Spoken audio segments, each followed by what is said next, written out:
Estos son los datos de nuestro programa de hoy sobre abstención y voto nulo.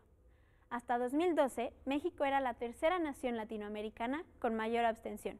Arriba solo se encontraban Colombia y Honduras. Usualmente, menos personas concurren a votar en comicios intermedios como el de este año. Las entidades federativas con mayor participación son Baja California, Chihuahua y Quintana Roo. Las entidades con menor participación son Yucatán, el Distrito Federal y Campeche.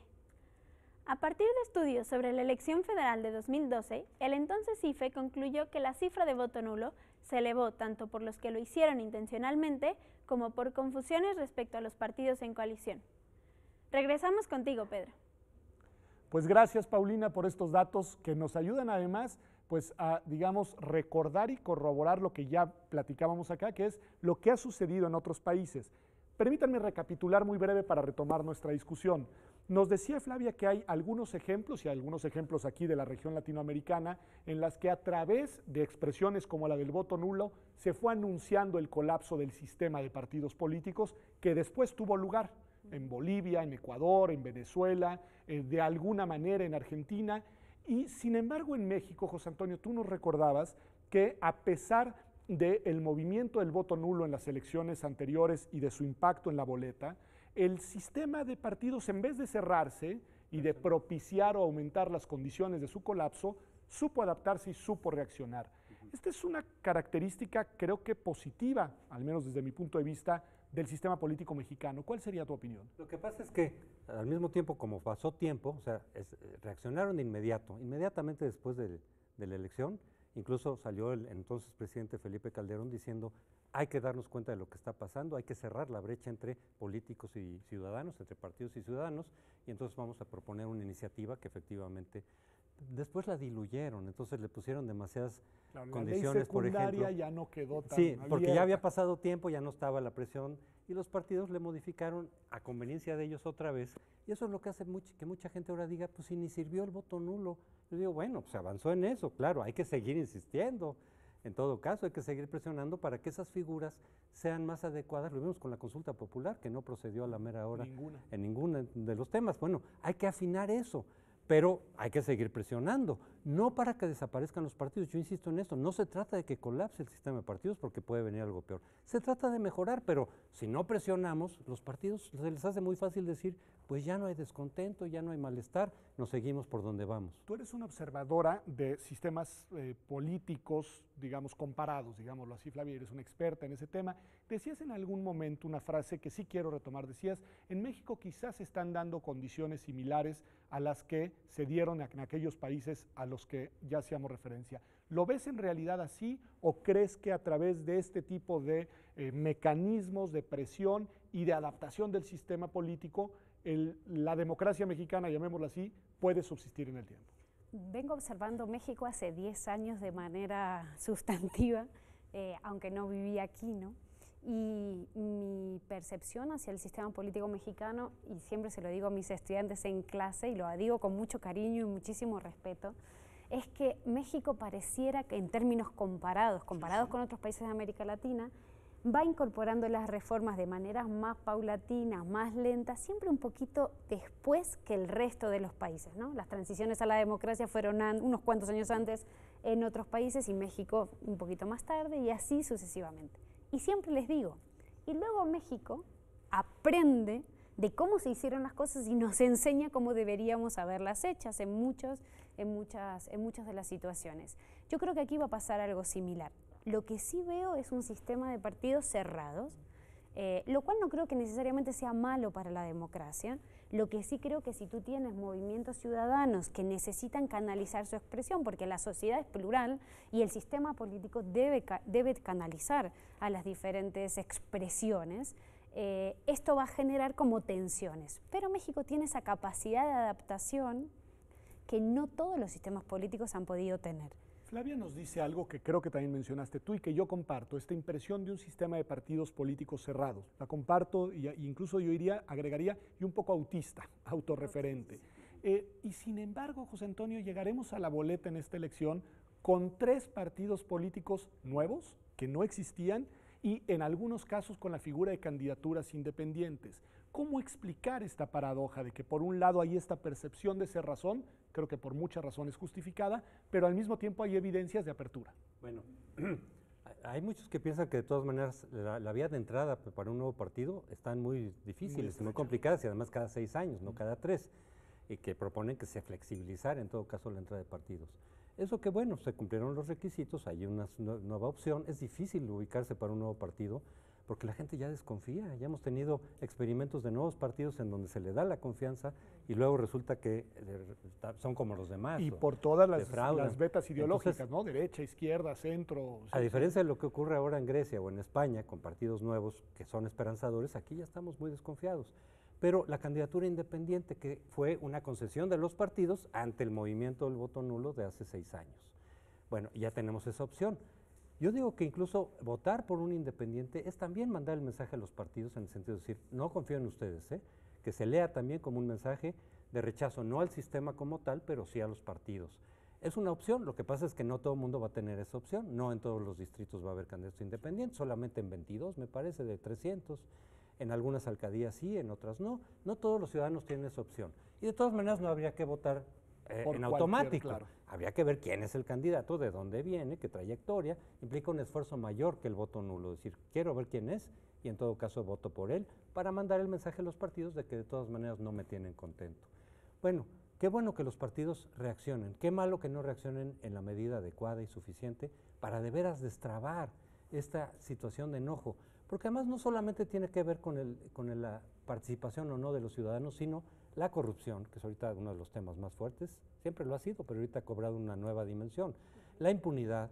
Entonces, es que los partidos vemos que son muchos, pero todos incurren en corruptelas, privilegios, financiamientos elevadísimos, salarios por encima del promedio de otros países, y todos ahí sí le entran, por eso hablamos de partidocracia. Son muchos partidos, pero en sus intereses en común se protegen frente al interés ciudadano que queda descuidado. Entonces, si queremos mandar el mensaje de decir, oigan, habrá diferencias entre ustedes programáticas, pero todos le entran a la corrupción y todos a la impunidad y todos a los privilegios. Es eso lo que queremos que cambie. Está bien, ambos me han dado, digamos, un contexto, un cuadro en el cual, tanto en el caso de la abstención como en el de voto nulo, subrayan que se trata de medios a través de los cuales los ciudadanos pueden dar mensajes a los políticos, ¿no? Y pueden expresarse no solamente a través de la elección de las opciones partidistas que están en la boleta, sino no participando o participando y anulando el voto. Esa oportunidad pues, se da en las elecciones y es, digamos, un momento en el cual los ciudadanos tienen un foro especial para expresarse. Pero, ¿qué tanto puede tener éxito en una elección intermedia, Flavia, como la que enfrentamos en México? Porque creo que hay una fuerte diferencia entre cómo escuchan en Latinoamérica el mensaje de las urnas cuando está en juego la presidencia de la República a cuando no lo está, como es el caso de 2015 en México. Claro, en general las elecciones intermedias son diferentes, ¿no? Son diferentes. Ahora, imaginemos un supuesto, 70% de abstención. ¿Qué hacemos? Es un mensaje claro. Imagínense 70% de abstención y un porcentaje importante de voto nulo. De los 30%. ¿Qué hacemos? La deslegitimidad que esto genera. Cuando yo decía que la clase política, que no te gusta ese término, pero yo creo que sirve para... A mí no me gusta usar la partidocracia porque pero me se recuerda, parecen los dos, porque me recuerda a fenómenos recientes. Espero que todavía no sea partidocracia, que todavía sea clase política. Me refería a ese autismo. La diferencia que yo encuentro entre las elecciones anteriores y las actuales aquí en México es que la gente se cansó. ¿Pero de qué se cansó? ¿Se cansó de la negociación política? No. Hace un año estábamos todos sorprendidos por el Pacto por México y la capacidad de negociación y las reformas y demás. Pero en septiembre en este país pasó algo. Yo soy cientista social y debería poder explicar qué pasó, pero no sé qué pasó, que en septiembre hay una gran cantidad de población, y esa es mi percepción mexicana, que se le quitó el velo. Y entonces la gente se cansó ¿de qué? Se cansó de estos privilegios, se cansó de esta cosa corporativa y se cansó de la impunidad. corrupción hubo siempre. La percepción de la gente sobre esto me parece que es lo que ha cambiado. A mí me gusta pensar que ese cansancio está y que se va a expresar, esperemos, democráticamente y con la finalidad y el cauce, digamos, de la consolidación de las instituciones democráticas.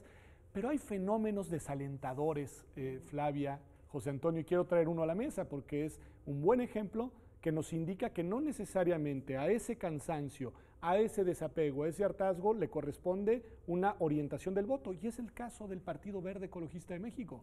Es un caso preocupante, es un caso que ha generado un amplio debate entre la opinión pública especializada, pero que las encuestas nos dicen que la, constante ruptura de la legalidad no se está traduciendo en un decremento, sino más bien, por el contrario, en un incremento de su tendencia de voto. ¿Cómo explicar esto, José? Lo que pasa es que, por un lado, el Verde tiene magníficas campañas publicitarias, muy bien hechas, muy estudiadas, con muchos expertos. De hecho, me parece que son las más eficaces en términos de atraer votantes que las de los demás partidos.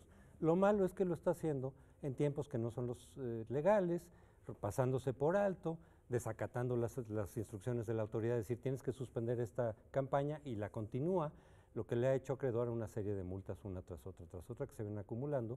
Y entonces ahí el problema es decir, es que por un lado, ok, la votación de los ciudadanos hay que respetarla siempre y cuando se reúnan los requisitos legales para competir y para obtener esa votación, que esa es parte del debate. Se le quita o no el registro al Partido Verde porque ha incurrido, desde el punto de vista de muchos, en las condiciones en las que se le debería de quitar el registro, o está cerca de eso. Y otros dicen no, son solamente los ciudadanos los que deben decidir si se queda o no se va cada partido a partir de su votación. Ese es el debate ahorita.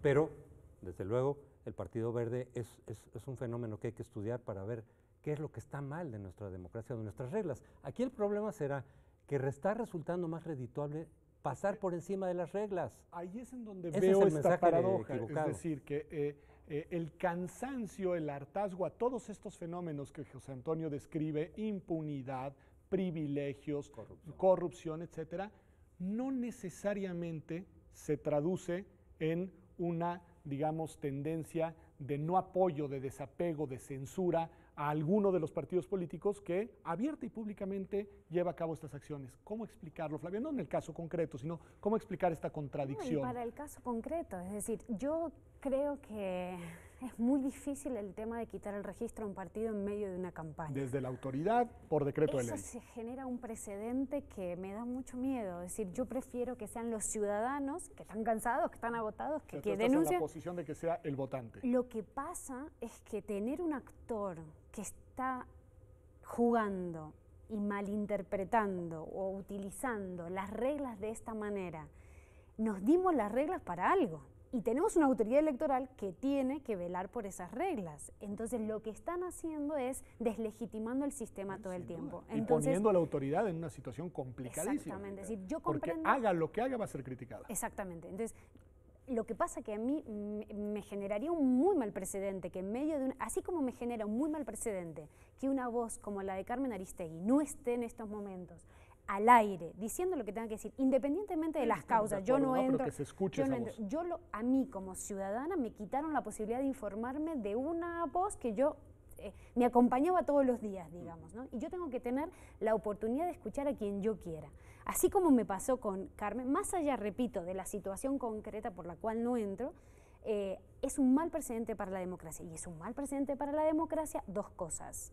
Tener a la autoridad electoral constantemente en esta cosa, ¿no? De tener en esta tensión de, por un lado, velar por la libertad de expresión y por otro lado, tú lo que no puedes tener como autoridad electoral es un partido que está constantemente violentando las reglas. No es solamente una cuestión de publicidad, no es una cuestión de estar a destiempos. Es de legalidad. Es de legalidad, es decir, yo no sé cuán legal es que te llegue a tu casa a través del uso de un padrón, una tarjeta en donde te asignan una serie. Entonces, me parece que estamos violentando las reglas. No, si la existencia de violaciones ha sido decretada, determinada y sancionada. y sancionada de manera reiterada. O sea, no hay duda de la ilegalidad de una parte muy importante de la campaña. A mí lo que me sigue sorprendiendo es que los electores no necesariamente están castigando eso. No, bueno, según las encuestas. Bueno, todavía no lo sabemos, Exacto, ¿no? según las encuestas. Sí, ¿no? hay que ver de todas maneras, bueno, pues es que los ciudadanos de pronto tienen cierta información fragmentada, insuficiente, ya lo sabemos, no están al 100% atentos a la política, ni dedicando todo, viendo las propuestas y viendo, no. Entonces de pronto tú le llegas a un elector y lo convences y va a votar por ti, hayas hecho lo que hayas hecho, y de eso se está aprovechando el Partido Verde, porque puede hacer su publicidad como quiera, como todos los demás partidos. Aquí lo malo es la violación reiterada de la legislación. Pues ahí de la está ley. el problema. Creo que era Hegel el que decía que la cátedra no es ni para los demagogos ni para los profetas. Y ustedes dos son profesores, pero son cientistas sociales y también hacen proyecciones. Nos queda un minuto para que me digan en 30 segundos cada uno qué creen que va a pasar en esta elección. ¿Cuáles crees que van a ser, digamos, los datos más o menos aproximados de participación, de abstención, de voto nulo, si se animan a dar alguna lectura? Yo creo que el profesor tiene Antonio. más la... El temor es que este descontento que efectivamente se detonó en septiembre, ahí estaba, pero fue la gota que derramó el vaso y de pronto tenemos un descontento fuertísimo, como no habíamos tenido en otros procesos electorales, por lo menos recientes, que no se refleje en las urnas, porque los abstencionistas le apuestan a que la abstención sea del 70 o 80%, no va a pasar eso, porque hay un voto duro, por lo menos del 40%, que siempre va a las urnas.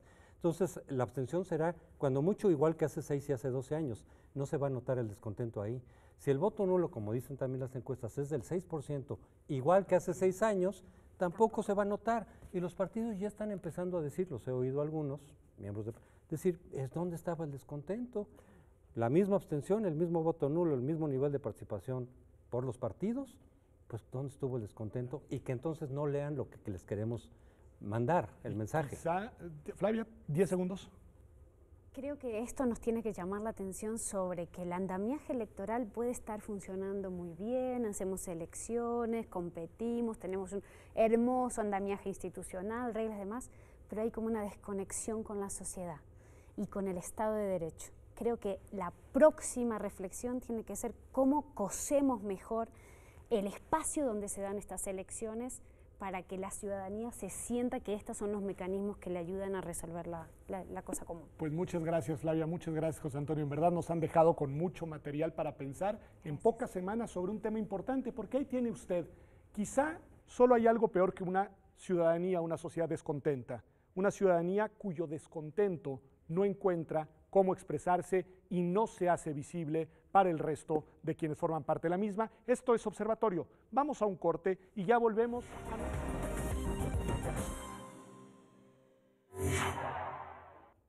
No sé qué piense usted, pero para mí la principal conclusión del programa del día de hoy tiene que ver con que el abstencionismo no es una buena idea.